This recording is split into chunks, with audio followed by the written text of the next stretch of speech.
سے اپنے national assembly کے حلقے کا جو ہے وہ دورہ شروع کیا تو میں نے اس وقت بھی کہا تھا کہ ہمارے پاس اتنا پوٹینشیل ہے پاکستان میں، صرف یہ کہ ہماری کیا پالیسیز ایسی ہیں کہ ہم پاکستان کو جو ہے وہ جدید ترقی یافتہ ممالک میں شامل کر سکیں، اور اس کے لیے جو غریب عوام ہے اس کا جب تک حکومت خیال نہیں کرے گی، دیکھیں کتنا بڑی زیادتی ہے کہ ایک 10, 15, 20 کروڑ کی گاڑی میں جو پیٹرول کی قیمت میں پیٹرول ڈالا جا رہا ہے وہی موٹر سائیکل میں بھی ڈالا جا رہا ہے اسی قیمت میں۔ یہ بہت بڑی زیادتی ہے۔ اگر آپ اس کی قیمت ڈبل بھی کر دیں امیر آدمی کے لیے تو اس میں کوئی دکھ نہیں ہے، کوئی فرق نہیں پڑتا 20 کروڑ کی گاڑی والے کو کہ اس کا پیٹرول کی قیمت ڈبل بھی ہو جائے،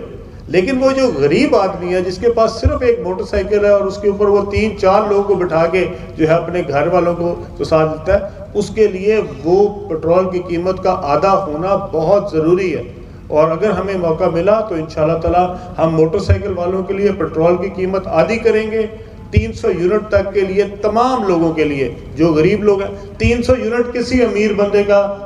بجلی کا بل نہیں آتا، 300 یونٹ صرف غریب آدمی کا آتا ہے جس کے گھر میں صرف 1-2 لائٹیں جلتی ہیں اور ایک پنکھا چلتا ہے، یہ اس کا یونٹ کا 300 یونٹ ہے، اس کے لیے بھی ہم اس کو فری کریں گے انشاءاللہ۔ اور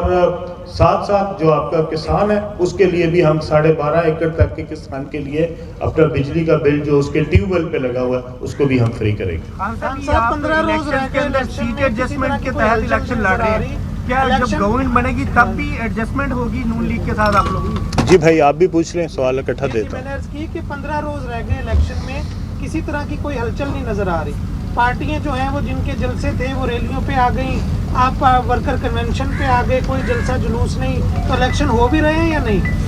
آپ بالکل یقین رکھیں الیکشن ہو رہے ہیں، اور الیکشن انشاءاللہ تعالیٰ آپ کو پورے گرم جوشی سے ہوتا نظر آئے گا۔ دیکھیں میرے خیال میں آج کل موسم بھی سرد ہے، اس کی وجہ سے بھی فرق پڑتا ہے۔ رات کی کیمپین جو ہے وہ ہماری بہت متاثر ہوئی ہے۔ ہم 6 بجے کے بعد جب اپنے حلقوں میں جاتے ہیں تو وہاں پہ آج کل لاہور میں بھی اتنی دھند ہے کہ وہ رات کی فنکشن جو ہے وہ وہاں پہ بھی ہو رہے ہیں، لیکن ہم ریلیز کر رہے ہیں۔ آپ نے دیکھی ہے کل پرسوں بھی میری ریلی تھی شاہدرے میں، اور ہم کل پھر ریلی میں کر رہا ہوں شاہدرے میں، دوسرے حلقے میں، پی پی کے دوسرے حلقے میں۔ آج آپ کے پاس خانے وال آئے ہیں، خانے وال میں ہم جلسے بھی رکھیں گے۔ آج تو میرا دیکھیں لوگوں کے ساتھ پہلی جو ہے ایک ملاقات ہے، کیونکہ یہاں پہ یہ سارے نوٹیبلز ہیں، یہاں کے سارے یہ وہ لوگ ہیں جو کہ الیکشن جو ہے وہ رضا خان صاحب کا بھی لڑتے تھے، ایاز خان کا بھی لڑتے ہیں، تو اس لیے ان کے ساتھ ملنا، ان کا شکریہ ادا کرنے کے لیے میں آیا ہوں۔ اور انشاءاللہ اس کے بعد جس دن ہم یہاں پہ جلسے کے لیے آئیں گے اس دن بھی انشاءاللہ آپ دیکھیں گے جلسہ جو ہے وہ بھرپور ہوگا انشاءاللہ۔ اچھا خان صاحب، یہ روٹی کپڑا مکان کا وعدہ کیا جاتا ہے، نعرہ بھی لگایا جاتا ہے، تو اس علاقے میں خاص طور پر ایسے لوگ ہیں جو اپنی چھت سے محروم ہیں، جن کی چھتیں نہیں، ان کے لیے آپ کیا کریں گے؟ جی ہم نے اپنے منشور میں اس کا اعلان کیا تھا کہ ایک تو ہمارے جتنے لوگ ہیں جن کے پاس اپنا گھر نہیں ہے، یہاں پہ بہت ساری سرکاری زمینیں ہیں جو کہ بنجر پڑی ہوئی ہیں، تو ایسی زمینوں کو عوام کی فلاح کے لیے استعمال کرنا چاہیے، اور یہ پچھلے 75 سال سے جو ہے وہ بنجر پڑی ہیں۔ ایسی تمام زمینوں کو ہم استعمال کریں گے، ادھر ہم 3-3 مرلے کے جو پلاٹ ہیں وہ اپنے ان لوگوں کو دیں گے جن کے پاس مکان نہیں ہے، اور انشاءاللہ اس کے لیے ساتھ ان کو قرضہ دیں گے تاکہ وہ اپنا مکان تعمیر کر سکیں۔ کچی آبادیاں جو ہیں جہاں پہ ہیں، ان پہ جو شہروں میں کچی آبادیاں ہیں ان کے لیے ہم تمام کچی آبادیوں کے لیے یہ پروگرام بنایا ہے کہ ادھر ہم فلیٹس تعمیر کریں گے تاکہ ان کو ایک باعزت طریقے سے ایک اچھا گھر مل سکے۔ ابھی جو کچی آبادیاں وہ بہت برے حال میں لوگ رہ رہے ہیں۔ ہمیں اگر اللہ تعالیٰ نے یہ موقع دیا، میری عوام نے ہم پہ اعتبار کیا، اعتماد کیا، تو انشاءاللہ تعالیٰ ہم یہ پروگرام جو کہہ رہے ہیں آج سب سے بڑا اس کا ثبوت یہ ہے کہ دوسری پارٹیاں بھی یہ منشور جو ہیں وہ آپ کے سامنے لے کے آ رہی ہیں۔ جہاں پہ پیپلز پارٹی نے بھی ہمارے منشور پہ جو ہے وہ عمل درآمد کا وعدہ کیا ہے، تو یہ بہت اچھی خوشائند بات ہے۔ اگر ہمارا جو منشور ہے وہ عوام کی توقعات کے قریب ترین ہے تو میں چاہتا ہوں ساری پولیٹیکل پارٹیز جو ہیں یہ میرا منشور نہ سمجھیں، یہ سارے اپنا لیں یہ منشور، کیونکہ یہ عوام کی دل کی آواز ہے، یہ منشور لوگوں کے قریب ترین ہے، یہ ان کی مشکلات کا حل ہے۔ اور میں سارے جتنے بھی ہمارے لیڈرز ہیں ان سب کو کہتا ہوں کہ اس منشور کو آپ اپنا لیں، اگلی حکومت جہاں بھی ہو، جس کی بھی ہو،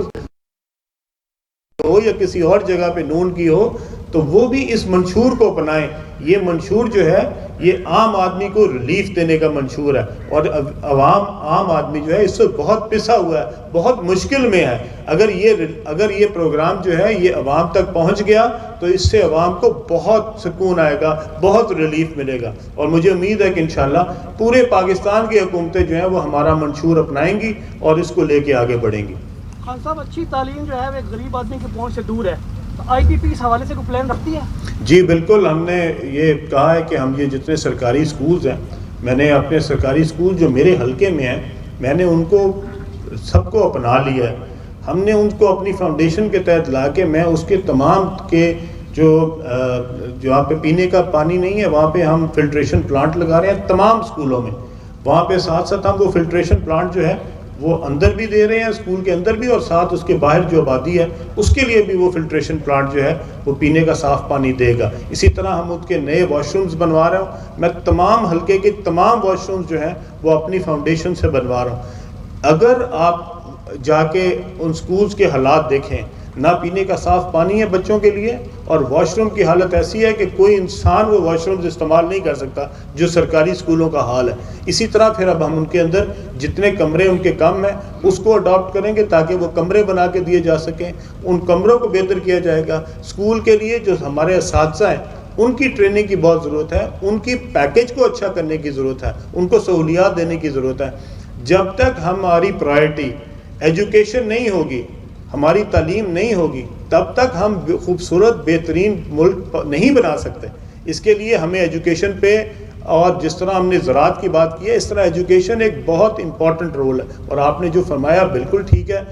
اس علاقے میں بھی ہمارے پاس اچھا اسکول نہیں ہے, ہمارے پاس اچھا کالج نہیں ہے. انشاءاللہ اس علاقے میں بھی ایک اچھے اسکول کی اور اچھے کالج کی انشاءاللہ میں آج آپ سب کے سامنے وعدہ کرتا ہوں. انشاءاللہ تعالی یہاں پہ ایک خوبصورت جو ہے وہ ایک کالج بنوائیں گے, اور انشاءاللہ تعالی اسی طرح ہم بچیوں کا اور بچوں کے یہاں پہ اسکول بنوائیں گے انشاءاللہ. پنجاب میں ہیلتھ کی بھی حالت صحیح نہیں ہے سر. دیکھتے ہیں کہ جب گورنمنٹ بنے گی بعد میں تو وزارت اعلیٰ کو امیدوار پٹ کر سکے گی؟ دیکھیں جی, ابھی اس کے بارے میں کچھ نہیں کہہ سکتا کہ 8 فروری کے جو الیکشن ہے اس کے رزلٹ کے بعد پتہ لگے گا. یہ ڈیپینڈ کرے گا کہ حکومت بنانے کے لیے کس پارٹی کے پاس زیادہ اکثریت ہے, اور پھر اس کے ساتھ دوسری کون سی جماعتیں جو ہیں ان کے ساتھ ملتی ہیں. ابھی یہ کہنا قبل از وقت ہوگا کہ جو ہماری نیشنل اسمبلی ہے اس میں اور ہماری پروونشل اسمبلی میں کیا تعداد ہوگی جس کے تحت جو ہے اگلی حکومت بنائی جائے گی. لیکن میں آپ کو اس بات کا انشاءاللہ تعالی یقین دلاتا ہوں کہ ہماری جو اگلی حکومت ہے اس میں جو ہماری آئی پی پی ہے اس کا ایک کلیدی کردار ہوگا. اچھا خان صاحب, آپ ابھی کہہ رہے تھے کہ پاکستان کو مستحکم حکومت کی ضرورت ہے. ایک بڑی سیاسی جماعت کو انتخابات سے بظاہر نکال دیا گیا, کیا آپ کو لگتا ہے کہ اس کے بعد ایک مستحکم حکومت بن سکے گی؟ جی, آپ نے جو بات کی میں نے کل بھی اپنے اس میں کہی ہے کہ جب کسی نے میرے سے یہ پوچھا کہ جی آپ کو ایک نشان جو ہے وہ ان کو الاٹ نہیں ہوا, تو میں نے کہا کہ میں ذاتی طور پہ سمجھتا ہوں کہ نشان الاٹ ہونا چاہیے تھا, اور اخلاقی طور پہ بھی میں سمجھتا ہوں کہ الاٹ ہونا چاہیے. اب اس میں ایک بات ہے جو کہ آئینی ہے, قانونی ہے. اب قانون کا ایک پروسیجر ہے, ٹھیک ہے. اگر وہ پروسیجر اڈاپٹ کیا جائے, ٹھیک ہے, تو کسی بھی چیز کے لیے جیسے کہ آپ ایک بنیادی اصول رکھتے ہیں کہ جی ہمارے ایسٹس جو ہیں وہ ڈکلیئر ہونے چاہیے جب ہم اپنا الیکشن لڑ رہے ہوں, یا ہماری ڈول نیشنلٹی نہیں ہونی چاہیے, یا ہمارے پاس جو یہ شرائط ہیں یہ پوری ہونی چاہیے جب تک کہ آپ وہ نہ, تو یہ قانون کے تحت اگر آپ کے اوپر کوئی آتی ہیں تو میرے خیال میں جو قانونی پہلو تھے ان کو نظر انداز کیا گیا. اور اس میں ان کو ہم نے تو چونکہ سب نے بیٹھ کے وہ ٹی وی پہ دیکھا ہے, ساروں نے لائیو دیکھا ہے, تو ہم سب نے دیکھا کہ ان کے پاس جو اس کے قانونی تقاضے تھے اس کے اندر ان سے کوتاہی ہوئی ہے, ٹھیک ہے. اب وہ قانونی تقاضوں کے بعد کیا وہ ضرور اپیل لے سکتے تھے کورٹ میں کہ جناب ہم قانونی تقاضے پورے نہیں کر سکے پر ہمیں اخلاقی طور پہ جو ہے وہ اجازت دے دی جائے, ٹھیک ہے. لیکن قانونی طور سے اگر دیکھا جائے تو ان کے پاس واقعی ہی کیس کمزور تھا, اور اس میں جو ان کے کینڈیڈیٹس ہیں جو میرے خیال میں 9 مئی کے واقعات میں ملوث نہیں ہیں, جو ڈائریکٹلی ملوث نہیں ہیں, ان کو میرے خیال میں بھرپور اجازت ہونی چاہیے, الیکشن لڑنے کی بھی اجازت ہونی چاہیے. اور لیکن جو 9 مئی میں ہیں